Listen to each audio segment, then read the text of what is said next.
computer. Didn't stop sharing? Yes. Yeah. You guys should be able to see my stuff, yes? You see it? Not, yes. Thank you. You can now? Yeah? Okay, beautiful. Awesome. Well, I put a lot of information in here, so I really want it to be what you want it to be. So as I'm going through it, if there's anything where you're like, oh, can we dig a little deeper there?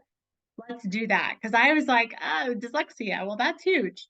One thing I'll say that's kind of interesting that you guys might find interesting coming out of the International Dyslexia Association is they totally are trying, and I like they should have done this a while back, kind of shifting their focus from teaching special education teachers how to support students with dyslexia. Now they're like, oh, wait, let's be a little more proactive. Let's focus on those gen ed teachers. And especially in the world of early childhood, y'all are on the front line, right? You're going to see it first. And the earlier we get in there with interventions, the better, which we all know. But I really like that shift. And I think that's probably long overdue. So here we go. Some things I kind of plan on talking about today. First one was I was going to share a little bit of a video, but for time I won't, but I will send you the link. Kind of long, it's a documentary, but so valuable because I love hearing from kids and even adults with dyslexia. He also has some experts in there. So I'll give you the link to watch. You can do that on your own time. We'll talk about what dyslexia actually is, what some indicators or signs are, the social emotional connection of having dyslexia, talk about structured literacy, and overall strategies for supporting these kiddos. So let me go out of this. I can grab this link and I'll throw it in the chat for you. So it's called Embracing Dyslexia, this documentary. I show a part of it in my SP 200 class. Very powerful. So grab that link if you want to take a look at it. And I can always share the link to this whole presentation as well. All right, here we go. So just thinking about how many people are impacted, depending on where you look, you'll hear 1 in 4, 1 in 5. And that's kids all the way through adults are going to have dyslexia. But we also know 80% of kiddos are not identified while they're in school. You'll find that kiddos, I keep saying kiddos, we'll say individuals. Individuals with dyslexia, because they have a creative brain, are very good at staying under the radar. And they will intentionally do that because why? They don't want to be called out for struggling with something. But I think that's really important for our students to understand that it may not always be something that's glaring because they're going to be really good at covering up the fact that they're struggling.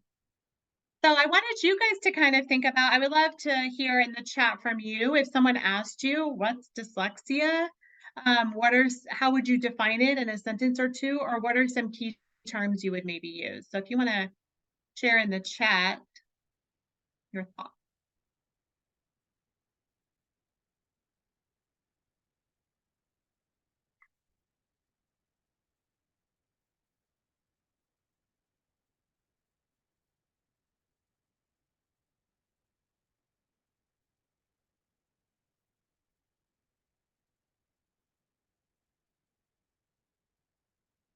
Okay, beautiful, beautiful.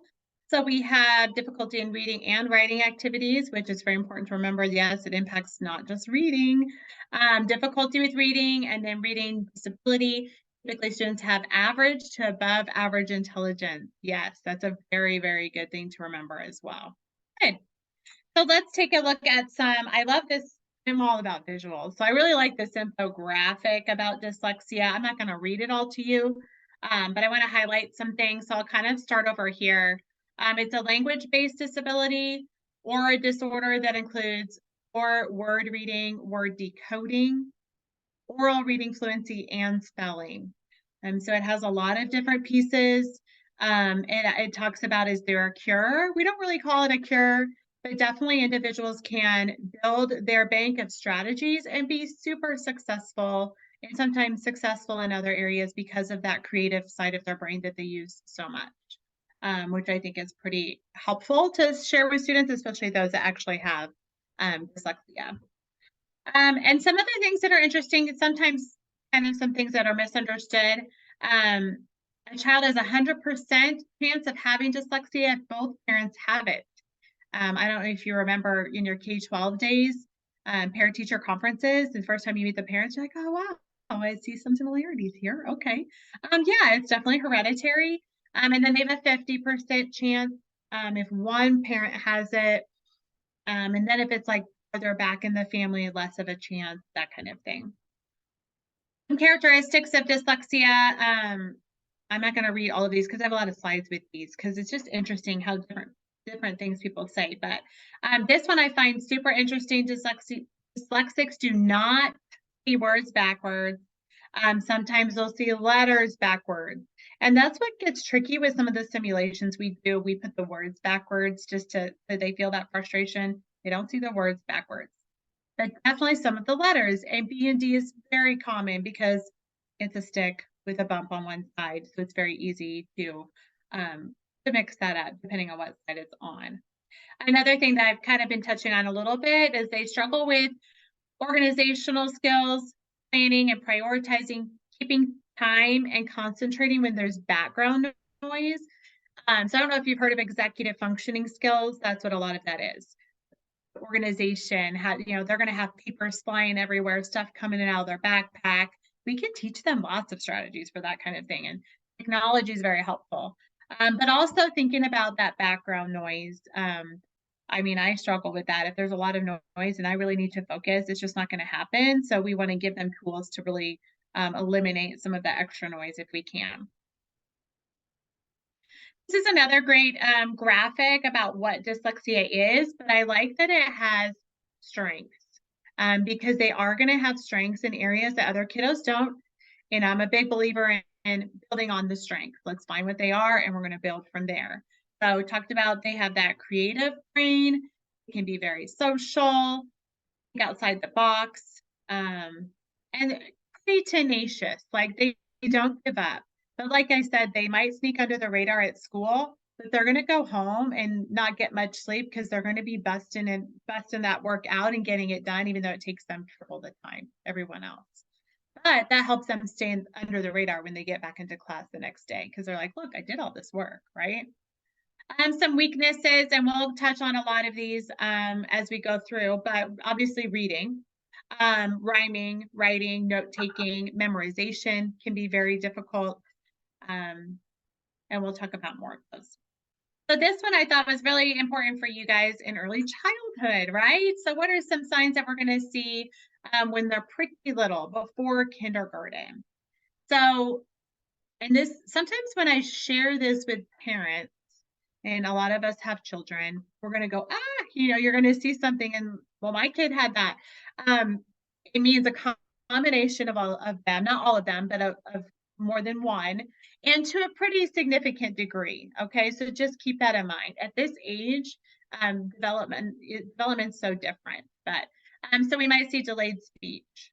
We might see chronic ear infections, which makes sense. Those kiddos have a lot of ear infections. They're not hearing the language, maybe coming in accurately. That's going to lead to some difficulties there. Confusions between left and right, the two sides. They might be a little bit later establishing a dominant hand that they're going to write with and do other tasks with. Mixing up the sounds and syllables in longer words, right? Now, longer words for toddlers and preschoolers are going to be, super long. But we're talking about more than just kind of like 3 or 4 letters, kind of sight words. Difficulty maybe learning to tie shoes. Some of that might have to do with that left and right. I find this one interesting, severe reactions to childhood illnesses. So maybe they were hospitalized when a lot of kiddos aren't for that particular illness. And then trouble memorizing. And at that age, maybe that's that address, phone number. And then obviously we're hopefully working on letters with our alphabet. So like I said, these are possible signs, but we're looking for a combination of them and to a pretty significant degree to say that it's dyslexia. And just stop me if you have questions or want to jump in. So we'll keep kind of talking about some indicators. So another one is missing phonemic awareness milestones. So when they begin looking at words and we want them to break them down. What's the beginning sound, the middle, and the ending sound? They're gonna have a hard time breaking that word apart. And then also rhyming. They're sometimes just not even gonna get it until they've mastered reading. So sometimes, it's okay to say we can set that little skill aside. Let's get them reading a little more fluently and then maybe try to come back to rhyming. Struggling to follow instructions and remembering information. So because they struggle with, what's coming into their brain, takes a totally different path where it needs to go than it does in everyone else's brain. So when we're giving them instructions, boom, boom, boom, one right after the other, that's going to be very difficult. We need to do it one at a time. And I like to do it written and verbal and maybe even with a picture. And then remembering information. They need some tools to help them remember information. So that helps me when I'm like trying to communicate with someone with dyslexia. That helps me understand, okay, I'm sharing this information. It's taking a different route though when it goes into their brain. So let me think about what works best for them. And every individual with dyslexia might be a little bit different. Struggling to read words without that visual support. We obviously want them to be able to do this, but especially in the earlier years, we want to be able to support the words and the sounds and the letters with visuals as much as we can. Give them those cues. So that's why they're going to struggle with even a common word for a lot of our friends, dog, without the picture to go with it. And you want them to be able, and what I like about that, because a lot of people will say, well, obviously we can't have pictures all the time. Well, I know, I want them to be able to read without it. But individuals with dyslexia also struggle with just like low self-esteem, and they need to be able to feel confident. And once they can, and they've been reading with those pictures, like, oh, I see, I can read, I can do this. Then we'll work on taking the pictures away. Just something to think about when sometimes individuals push back a little bit on the picture part. Frequently making strange mistakes. What does that mean? Again, it goes back to the wiring in their brain. So we may give them feedback on something and they incorporate it, but then when they go to do that skill or that task again, that feedback or whatever those changes they made, that doesn't come with them. They don't remember it. So a lot of times we need to do a repetition, have them do that more than once, or give them some type of visual to help them remember.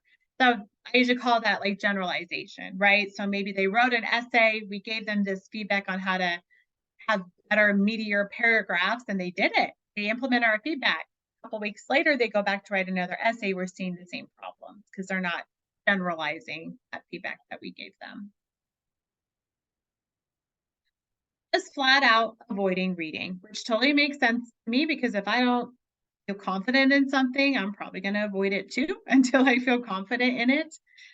So this is why I like to set them up for success and why I'm totally okay with them using pictures first, letting them choose the text that they get to read, having something that they're interested in, even if it's a magazine. I used to have my son read Lego magazines because he likes Legos, because we want them to feel confident. Something I would suggest avoiding, and this is with a lot of kiddos, even if it's not flat out dyslexia, having them read out loud. I understand there's a lot of curriculum that has them do that, but that's really hard for any kid that's not absolutely confident in reading really, really well. So you have to know your students and understand how that's going to impact them socially and emotionally too, which we'll talk about in a little bit. Some more warning signs. So when we do our oral reading fluency tests, such as DIBELS, we're going to see lower scores, lower words per minute. Inaccurate reading of those real, but also the nonsense words because they don't know their sounds and letters, so they're not going to be able to read those nonsense words either. And we've talked about a little bit how it pours over into other things, which makes sense: spelling, handwriting as well, and written expression. It's about avoidance of reading, weak in reading strategies, because that's a big part of what we do is teach them strategies to tackle new words. They have a hard time remembering those. So if there's a way we can give them like a little bank of what the strategies are with some visuals and examples. So when they get stuck, they know to go take a look at that and work through that, critically think through it on their own. And then weaken the reading comprehension when they're reading it versus listening to it, right? Because when they listen, they're not spending all that energy trying to decode words. They just are taking the information in versus when they are actually trying to read it and they struggle, they're gonna have a really hard time remembering what they just read or understanding any of that content. So of course, while we talk about all these signs, I want to focus on strengths again. I love this one because it's like all my favorite colors. And again, I think when our kiddos are younger, especially, and they're feeling that kind of, just lack of success, let's really tell them about how it's so cool how their brain is a little bit different. And they can do these things that maybe other people aren't as good at. So we have excelling in areas outside of reading, such as math, visual arts, sometimes like computers, technology, things like that. Again, they can comprehend when things are read to them stronger than when they read it. Sometimes their vocabulary is larger than others in their age group. And that's when I was like, I don't know. I don't know if I found that to be true, but I think maybe it's because they're always listening because they do understand better when they're what they hear. And so they're just grabbing all that vocabulary that way. Have a great imagination, again, thinking outside the box. Very articulate when expressing ideas or maybe their emotions or feelings. They're able to talk about those things maybe a little bit stronger. So yeah, definitely grab onto those strengths. I'm going to go out of this again because I want to give you this link. It's just a good resource that I like on social emotional connections, and then we'll talk about it too. Let me put it in the chat for you so you can grab it. There you go. And then let me go back. Let me get bigger. Okay. So we know that obviously whatever happens academically in the classroom with our students impacts them socially and emotionally. I've heard a lot, I don't know about you guys, about just social and emotional development and maybe some gaps due to COVID and things like that in our littles. They need this type of support. So we want to know how this could possibly impact them. So it could cause stress and make them anxious because they're making slow progress. They're feeling pressure. In like K3, it's already high pressure. You need to start reading. You better be reading, right? That can be hard when you're struggling with it. They might compare themselves to their peers, and then we might see them become withdrawn. So a lot of times these are the kids that will something will happen during reading, like my tummy ache, I have a headache, and a lot of kids will act out. So sometimes we'll see an increase in behaviors because they'd rather get in trouble than anyone know that they struggle with reading. It's such a bummer. Self-image, it can impact their self-image because they feel less capable. And this one's interesting, feeling that their environment controls them. So they really feel like they're a lack of control, like, because I can't even keep up here. So I feel like lost, right? Which is kind of the same as feeling powerless or incompetent as well. And this would probably be, not that littles can't be depressed too, but as it kind of grows, as they get older, having negative thoughts about themselves, just thinking about the world negatively because the world's not on their side, helping them read. May have a hard time kind of letting go of all this stress. And so they have a hard time just even having fun and just not feeling positive about their future because we talk so much about how important reading is for everyone's future. So different things to think about. I think I'm guessing a lot of you guys are pretty familiar with structured literacy. That's just what we know works best to teach reading, develop good readers. But I'll go over some components of it, and then you guys can, jump in if you have things to add or if you have questions about it. Another visual that I really like, because it really makes you think about as you're teaching, a whole class to read, kind of where all those different students will fall. You have a very small little percentage at the top that they're going to catch on, they like reading, and then they're running with it, right?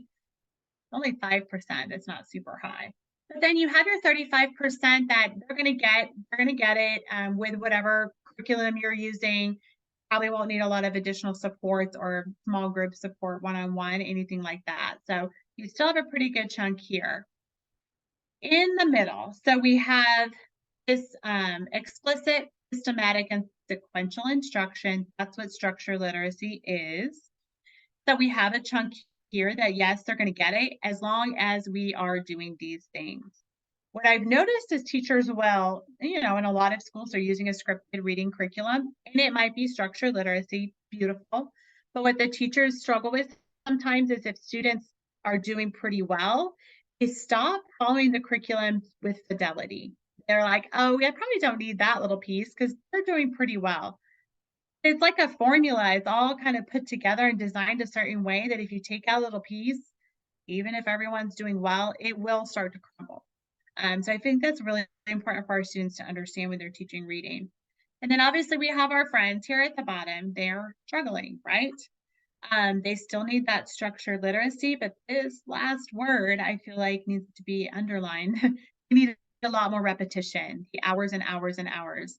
I didn't include this because I figured you guys had seen it before, like the picture of the brain and what it looks like before and after, many hours of structured literacy reading instruction. That means, yeah, we can do it. We can rewire their brain to read. It takes time, just a lot of time. So that's just really important to remember here. I feel like that's hard for gen ed teachers to do, right? I mean, I'm not looking at gen ed teachers and saying, hey, why can't you do this? They have no extra time, that's for sure. So this needs to be something where the school kind of supports and has ways to make that actually happen, especially for our littles. We can target it then. Yeah. Any questions about that? How kind of where our students fall, or questions overall, since I've just been talking? I can always keep talking. Okay, here we go. This is different elements of structured literacy, but I like it because it's got visuals with it. So we have our phonology, sound and symbol system, syllables, breaking down our words into little pieces, morphology, again, looking at pieces that we can use to change our words, syntax, what our words mean in a sentence when we put them together, and then our semantics. And these all need to be included for it to be considered structured literacy, and they all work together to make it happen. So now I'm going to break it down into different types of strategies. So the first one is some different things we can do with our materials that we use when we're teaching, and I'm just going to highlight a few of them. I would say probably one of the most important is the first one is to clarify or make your directions simple. Don't overcomplicate things and give them at least one at a time. Highlighting essential information. I would do that in the younger grades for them, but also kind of maybe eventually have them do it with you. And then this should be a skill that they take on with them that could benefit them throughout life. They need to learn how to do that themselves. And when I say highlight, I mean, yeah, you can highlight with a highlighter, but also help them find in a text what the most important information is. So kind of means both things. Giving them some type of glossary in whatever content areas they have. They have a hard time, remember, with the memory, retaining information. You may have done a beautiful lesson on all the vocabulary and you pre-taught it and they got it, but when they get into the content, they're probably not going to remember it. So maybe they keep their own little dictionary. Maybe you have a word wall, and there's lots of technology where they can hold on to that information as well. A little bit about like using assistive technology. So there's different assistive technology tools that we can use. There's a little bit of like, not everybody agrees because there's different fonts. And then some people say that doesn't make a difference. Obviously for reading activities, we can have them listen to anything. And with most technology now, as they're following along and hearing it, it highlights the words for them, which is really beneficial. I would say whatever anyone else says is fine. It's what the actual student says. If that font helps them read better, we're going to do it. So everything should be individualized too. So whatever works best for them is good. And if you want me to talk about any of these other ones, I can, but I was just going to highlight some of them because, y'all can read. Let's look at strategies for when you're actually teaching the lesson during your instruction. This one talks about directions a little bit again. Providing any notes or anything that you're going to be using ahead of time. So if you're going to have a PowerPoint that you're going to go over in class, give it to them ahead of time. So kind of almost like a flipped classroom type of idea. If you are, most of us are able to plan ahead, maybe at the beginning of the week, you say, here's any presentations I'm going to go over, any notes. This kid is, like I said earlier, they're a hard worker. They will appreciate that. They will take it home and dig into it. And then when they get into class and you start talking about it, they may not remember everything. The presentation they looked at, but they'll be like, oh, this is familiar. I can at least hang in here and stay with you while you're talking about this information. Graphic organizers are going to be very beneficial. And what I like now is there's a lot online. You don't necessarily have to be handing out graphic organizers, but especially for writing, they're going to have a really hard time organizing their ideas. If you ask them what their ideas are, they'll talk your ear off, but then actually getting it into an organized fashion for an essay, that's going to be hard for them. So giving them graphic organizers is very helpful. Let's see, what else? A lot of these talk about directions, which we've kind of talked about. At the bottom, it talks about emphasizing daily review. I think that's important, but again, that's something that's going to kind of have to be on them, or maybe in the younger grades, if we can have parents support with that. Because when I talk about these, I try to think about what's actually realistic for a gen ed teacher. I'm going to be able to daily review probably with each individual student. So maybe somehow you have that set up where it's something that goes home, or the student can be independent with that. And then the last one I have for this part is performance. So assessment, essentially, how we're gonna determine if they've learned. Changing the response mode. So, and I encourage this in all teachers to differentiate, obviously, not just our instruction, but our assessments. We want them to be able to tell us what they learned in a way that builds on their strengths. So if their strength is to go make a project that tells us all about what they learned, then we're going to let them do that. Obviously, when we're talking about dyslexia, there's times where the assessment is going to have to involve reading, but we'll let them use whatever tools they've found to be successful, even when it's an assessment. So if they need to wear headphones, keep noise out, they need a little colored strip of paper to keep them on the right line, whatever that is, we want to let them keep those tools with them, not take them away. Encourage use of assignment books or calendars. This goes back to those executive functioning skills. They're going to struggle with those due dates and just organization, and this is a life skill that they're going to need to be successful. So either we have a paper planner that we help them with, or have them do something online, but some type of check-in so they have those due dates and they're able to be held accountable for those things. The last one I would say is displaying their work. I was talking to my SPD 200 students about this the other day, and they said they didn't like it when their teachers did that, even if they did well, and I'm not sure why.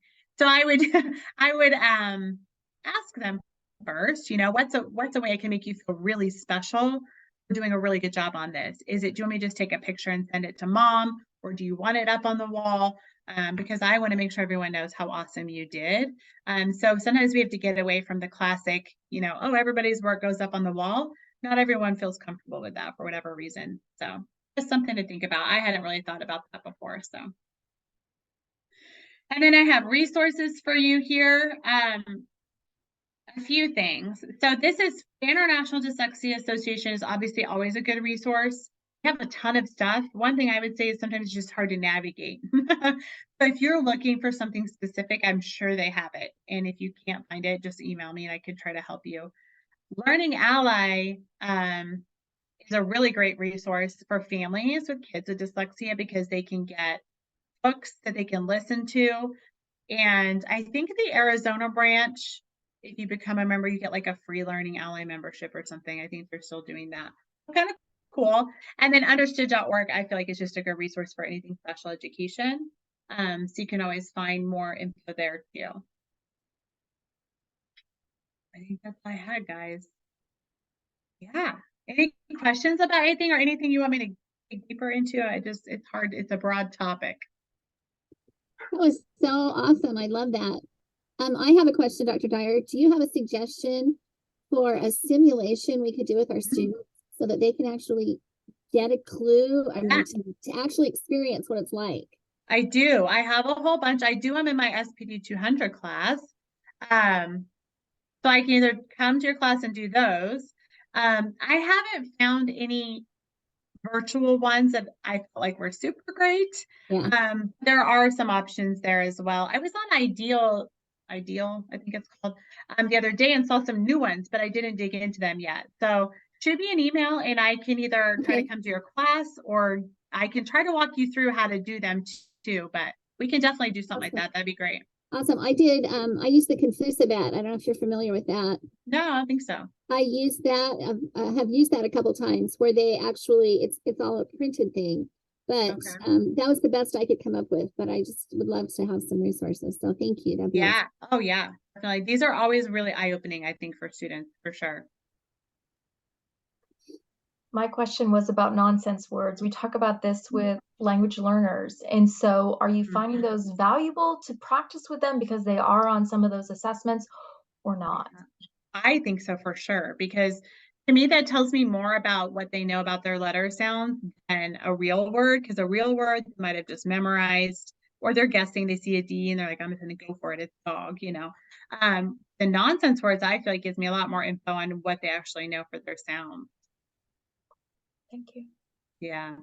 Even though I feel like they frustrate them. They're like, that's not a word. I'm like, it's okay, it is today.